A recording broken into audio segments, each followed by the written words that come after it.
friends, today we're whipping up some easy green tea ice cream. Start by pouring some heavy cream into a large bowl. Grab your hand mixer and whip the cream until it becomes thick and fluffy. It usually takes 2 to 3 minutes. In a separate bowl, combine condensed milk with green tea powder. Give it a good stir for 1 minute. Add banana extract for extra flavor. Continue to mix everything evenly. Now, gently fold in the whipped cream into the green tea mixture. Mix it carefully until everything is smoothly blended. For an extra pop of color, feel free to add a single drop of green food coloring. It will make your ice cream stunning.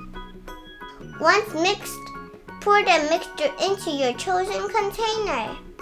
Smooth out the top for a perfect ice cream look. Pop it into the freezer and let it sit for a few hours. And there you have it. Your homemade creamy green tea ice cream is ready to enjoy.